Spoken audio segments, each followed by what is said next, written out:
Burgos, the region just as it was.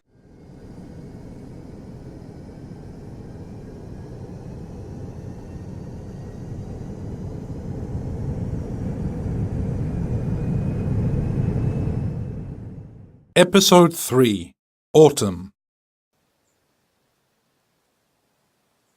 Summer is over in Burgos, the wildlife's breeding season, man's legendary relationship with water, the mythical and noble contest between angler and prey, and other characteristic summer activities are now things of the past. The temperature is getting milder, and the forest provides succulent delicacies.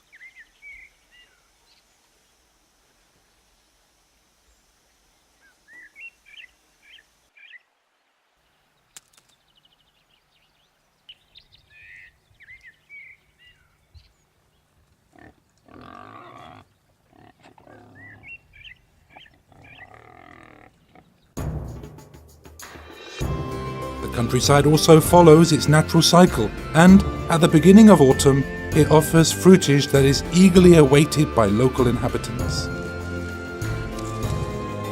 It is the fruit of the vine, which, after a long process, gives rise to a wine that has stimulated the rural economy and given the province character and fame.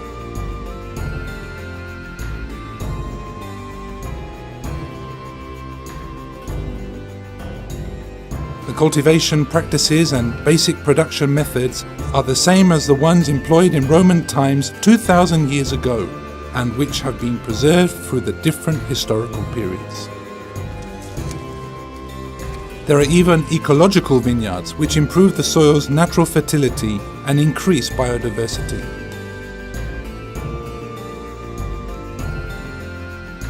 Once the grapes are collected, they undergo a rigorous selection and production process, whose final result has consolidated the international prestige of Ribera del Duero and Ribera de Alanza wines.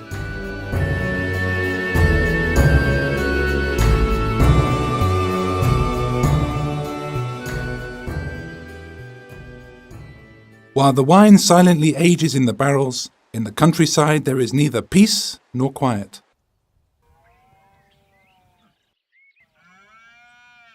The red deer is now in season, and its call resounds among the valleys and hills of Sierra de la Demanda. It is the sound of those aspiring to become the monarch. They want to attract the females, and their voice and appearance will be decisive. But they will also be essential to intimidate and challenge the other candidates.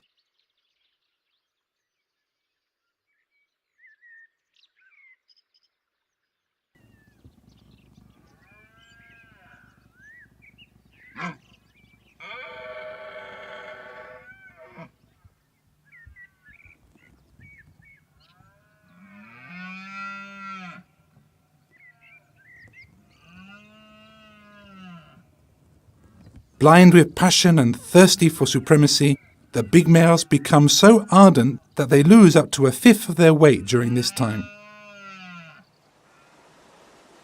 The opposite is true of a very versatile fruit, which at the beginning of autumn acquires a round, fleshy appearance.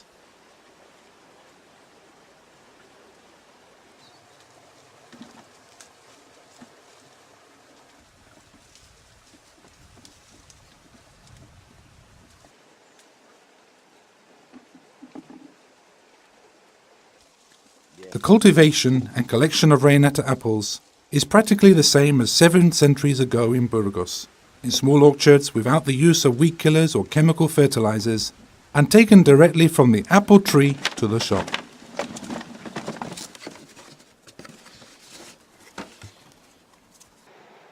Those who experience a direct thrill are rafting enthusiasts who challenge the laws of the wild river.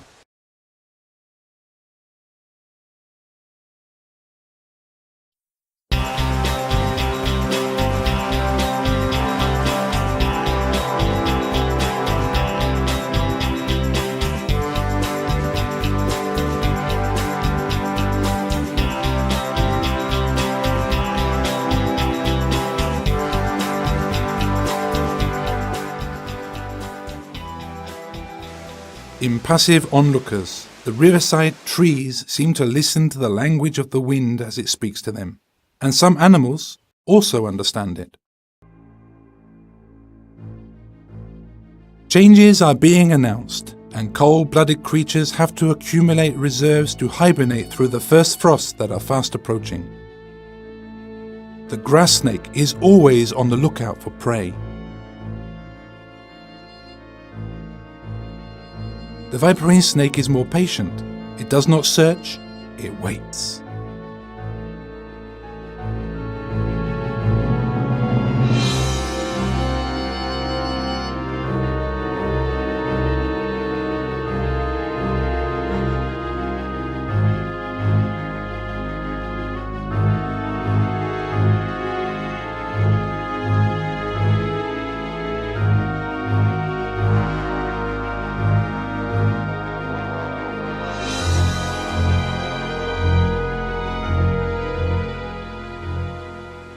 But another hunter lives here that bases its success on sudden attack, the kingfisher.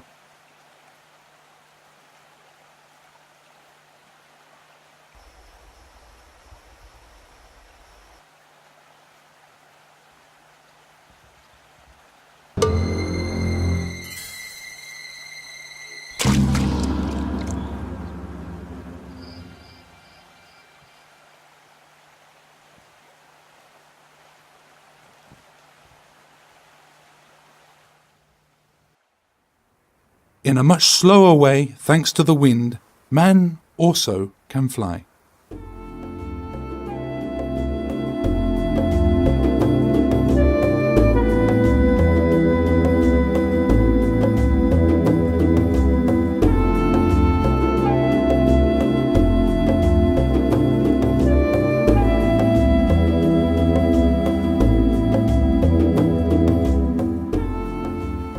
In Burgos, there are also other ways of experiencing the heights.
Without having to climb, it is possible to reach narrow spots. The ravine called La Yecla is a natural passageway that runs through the midst of a chalkstone massif from the Mesozoic period, hollowed out by the erosive power of water during millions of years. This is a domain of gloom, or perennial shade escorted by the roaring water which the sun never dares to look at. However, in a place to the north of Burgos, the water has carved out more than a steep, narrow passage.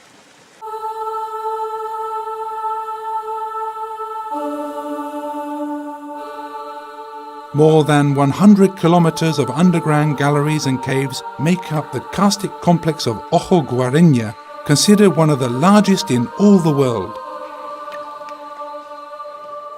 The rivers Guareña and Trema run through the mountainous massif of chalkstone rocks, carving it with stoic patience throughout millions of years, creating an endless labyrinth of underground caves and passageways.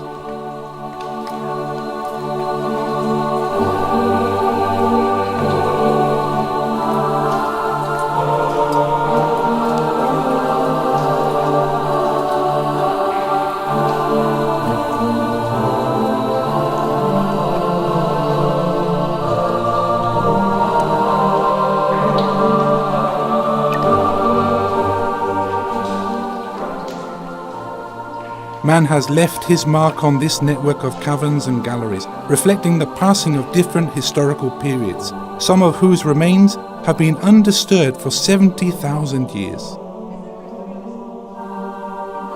This is the location of the sanctuary of San Bernabé, covered by 18th century mural paintings that refer to the martyrdom and miracles of San Tirso. Ojo Guareña, which is like the setting of one of Jules Verne's stories, continues to grow.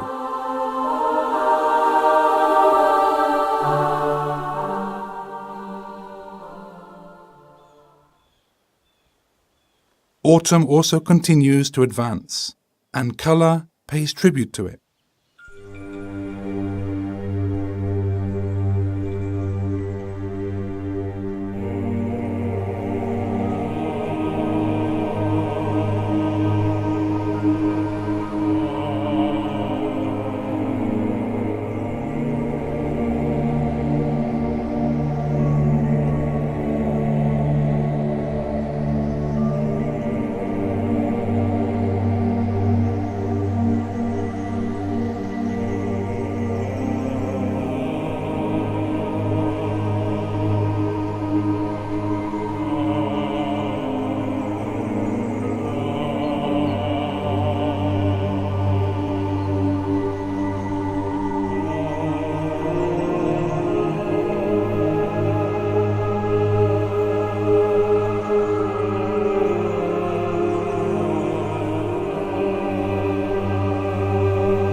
The water and cool atmosphere awakened the autumn fairies. The kingdom of fungi colonizes vast areas of the Burgos region and becomes evident in a great variety of ways.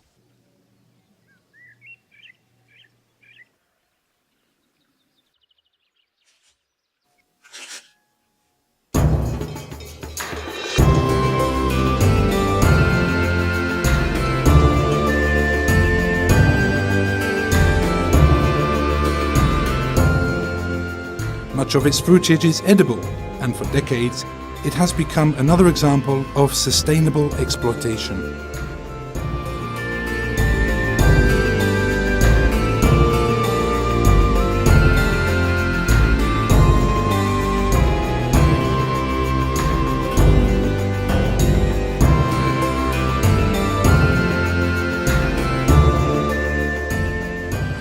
From all over Spain, mycology enthusiasts come to fill their baskets with succulent mushrooms.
Some groups of tourists are guided by expert mycologists who advise and instruct them about the mushrooms that can be collected and about their properties. A school among wild fragrances. Es una setita, es una ignacia, tiene, si la queréis ver con la lupa, tiene aguijones. To round off the excursions, mycological seminars are organized to complete and enrich their knowledge. Entonces, el hábitat es importantísimo a la hora de determinar especies. ¿Qué sucede? El Lactarius controversus es típico de... While the mycologists continue with their lessons, other experts transform the raw material into pure delight.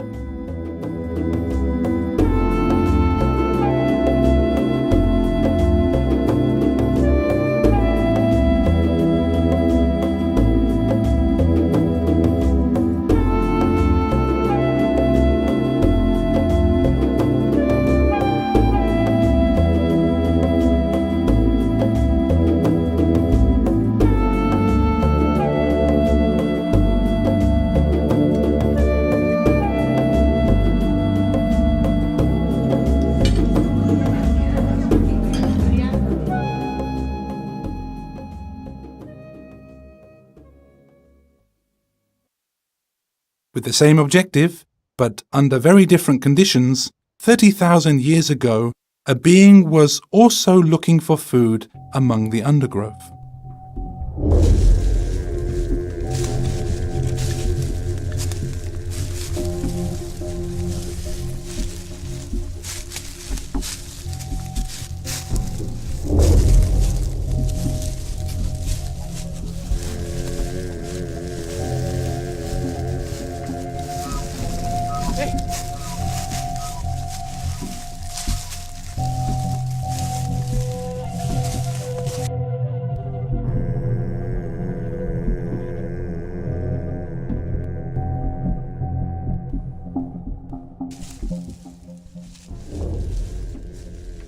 Around that time, Homo sapiens had already settled in Burgos.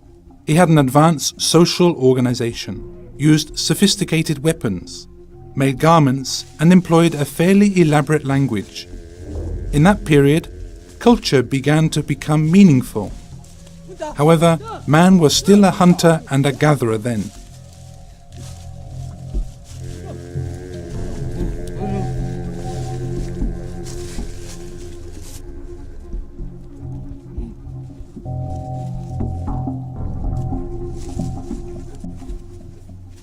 Homo sapiens could never have imagined that in the distant future, expeditions in the forest would be very different.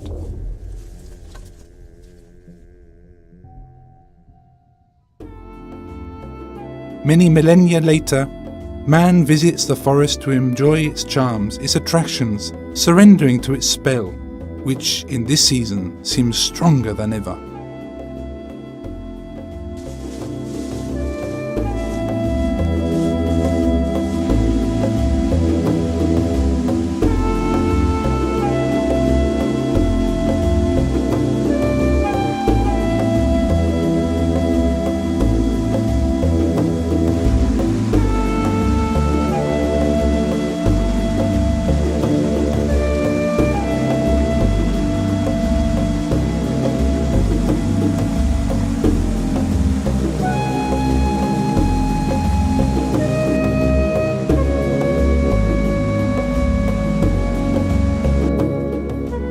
At the end of autumn, Burgos's rivers are boiling with passion.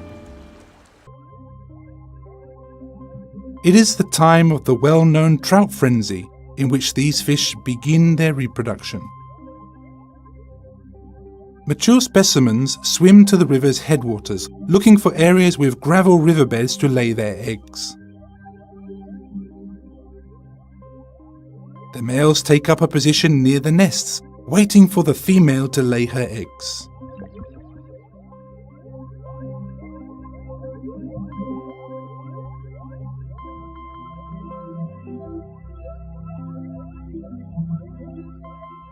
The females dig a small hole in the gravel where they lay their eggs.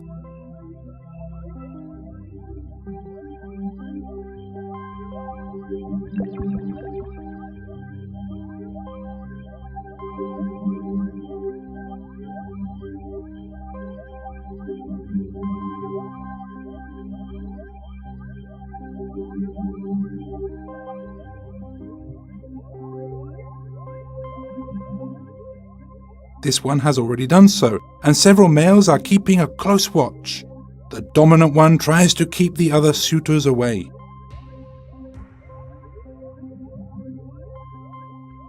He manages to do so at the moment and rushes to carry out his exciting task.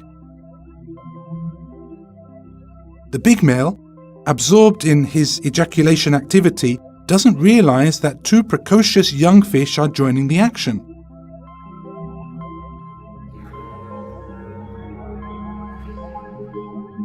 The act of fertilization is over. After fertilization, the female covers the eggs with gravel. A new generation is on its way. The riverside forest, a witness to what has happened, bids the sun farewell. A creature of the night has been waiting for this moment.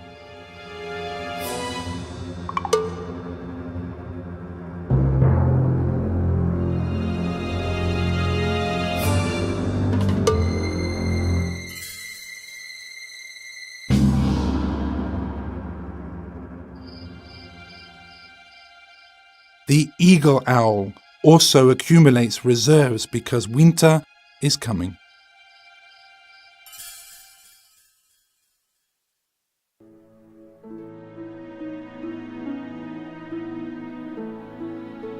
And it will be accompanied by borderless landscapes, challenges for pilgrims, trips to remote times, ancient cooking aromas, and eyes that don't miss a thing.